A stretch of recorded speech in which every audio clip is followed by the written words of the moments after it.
there, hope you are doing well. Let's get started our lesson. Well, today's lesson is Unit 9, Globalization in Uzbekistan. Well, before we start our lesson, as usual, I give you some motivation, okay? Well, the expert in anything was once a beginner. That means now if you are a beginner, one day or once you will be an expert. I hope. Okay, no one is perfect. That's why pencils have erasers. If you make mistake, don't worry. One day you'll be professional. Okay, no matter how you feel, get up, dress up, show up, and never give up. Well, here I would like you to watch this video to have clear information about globalization. Then we'll continue our lesson. Okay? Ready? The concept of globalization and the potential benefits aren't hard to understand. By eliminating trade barriers in an honest manner, everyone could theoretically win. 1. Poor countries would receive a significant influx of capital, as international companies take advantage of the lower wages, and in time, this could even lead to a gradual eradication of poverty. 2. Those who live in rich countries can take advantage of greater product variety, as well as better prices thanks to imports. 3. The world would move towards a more efficient allocation of capital, based on whatever it is each country can produce better than others. If a country cannot produce, let's say, clothing in a cost-effective manner, it can simply import clothes and focus on the products it's better at making. Unfortunately, things haven't exactly gone as planned for several reasons. 1. Most countries don't practice what they preach when it comes to being fair. For example, rich countries which encourage poorer countries to sell them resources, but discourage them from selling actual high value-added products. 2. Everyone wants to game the system by artificially weakening their currency to boost exports, subsidizing industries, and so on. 3. Whenever something's wrong with the economy, local politicians and citizens love blaming globalization. It sure beats looking in the mirror. Well, after watching this video, have you got any clear information? If yes, let's continue. Here, I will give you clear definition to globalization. Globalization is the process of interaction and the integration among people, companies, and governments worldwide, around the world. Lesson 1, Uzbekistan and the UN. This is the continuation of our previous lesson, and we have to review our lesson. Uzbekistan and the UN. So, what does UN stand for? The United Nations. Yes, you're right. Okay, Uzbekistan joined the UN in 1992 as a sovereign and independent state, and the UN opened its office in Tashkent the same year. Answer the questions. What does UN stand for? What is the UN? What is the purpose of UN? And what are the official languages of the UN? Do you remember all this information? If yes, you are so smart.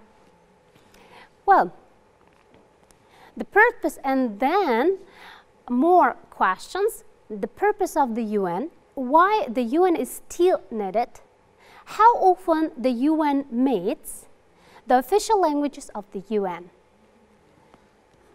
Well, this text is given in your book, so if the sentence is not clear, so you can open your book and follow. So before you do reading task, you always underline or highlight most important dates, names, numbers, the name of the cities, and others. So here I have already underlined or highlighted most important dates. So first one, read and check your answers. So here you can see the United Nations,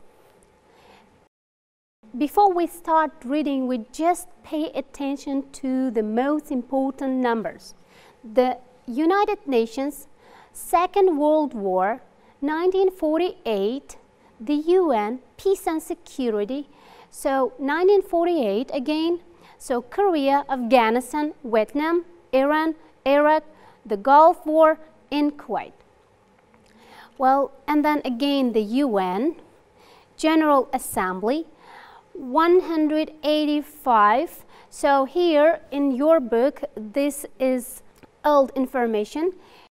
Now, there are 193 states joined to the UN. Okay, English and French, Chinese, French, Russian, Spanish, and English, Arabic. Before we read the text, we have already underlined or highlighted most important dates, right? So you have already read this text at home last time. This is the review, you know. That's why we have to answer the questions, all of this here. What does UN stand for? See, United Nations. Yes, you're right. Again, what is the UN? What is the UN? We'll try to find from your book. Look, the United Nations officially came into being at the end of the Second World War. When? Yes, you're right. At the end of the Second World War. Then, what is the purpose of the UN? Take a look at here. Peace.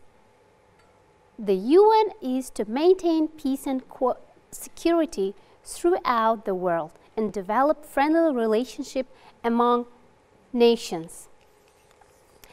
Okay, next one. What are the official languages of the UN? Here, 5 official languages are used for meetings: Chinese, French, Russian, Spanish, and English. Arabic is also used as an official language in the General Assembly. Next one. The purpose you have already found. Why the UN is still needed? Why? To maintain peace and security throughout the world. Well, listening. Enjoy listening about the United Nations and Uzbekistan. Well, let's get started. Unit 9, Lesson 1, Activity 2A and... Before you listen and answer. We have a couple of questions to answer, so listen it very carefully and pay attention to the most important dates, names, and numbers, okay? Well. 2B. Since independence, Uzbekistan has made great efforts to take her place in the world community. Uzbekistan became a member of the UN on March 2nd, 1992.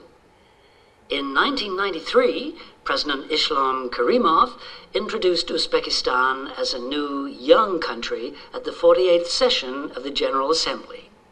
In his speech, he touched on topics where action was needed, such as the fight against drugs and improving the Aral Sea situation. 1993 also saw the opening of a UN office in Uzbekistan. Today, the UN is involved in a number of development programs in Uzbekistan. These range from industrial development programs and programs against drugs to programs to promote children's health and school development programs. In 1994, the UN held an international meeting on the Silk Road. Many issues were discussed, such as the possibility of making Central Asia a nuclear-free zone. In 1997, an international conference on this theme was held in Tashkent. Representatives from 56 countries and 16 international organizations attended the conference. Well, this is the end of our listening. but we'll listen it one more time to make it clear information, because here you can see dates and pay attention to these, what happened in these years, okay? 1. Activity 2A and 2B. Since independence, Uzbekistan has made great efforts to take her place in the world community. Uzbekistan became a member of the UN on March 2nd, 1992. In 1993, President Islam Karimov introduced Uzbekistan as a new, young country at the 48th session of the General Assembly. In his speech, he touched on topics where action was needed, such as the fight against drugs and improving the Aral Sea situation. 1993 also saw the opening of a UN office in Uzbekistan. Today, the UN is involved in a number of development programs in Uzbekistan. These range from industrial development programs and programs against drugs to programs to promote children's health and school development programs. In 1994, the UN held an international meeting on the Silk Road. Many issues were discussed, such as the possibility of making Central Asia a nuclear-free zone. In 1997, an international conference on this theme was held in Tashkent. Representatives from 56 countries and 16 international organizations attended the conference. Yes. Here, students, you can see taken information from listening. Well, you will answer to the question A. Nowadays, the UN has a number of development programs such as fighting against drugs, improving the Aral Sea, industrial development programs, promoting children's health, and school developing programs. So, have you listened this information? If yes, I'm so proud of you. Well, next question. What happened in 1992? Uzbekistan joined the UN. Yes, you're right. Exact date. 1993, former president of Uzbekistan, Islam Karimov, introduced Uzbekistan as a new, young country to the UN. And in 1994, held an international meeting on the Silk Road. And in 1997 was held an international conference in Tashkent on the theme of Silk Road.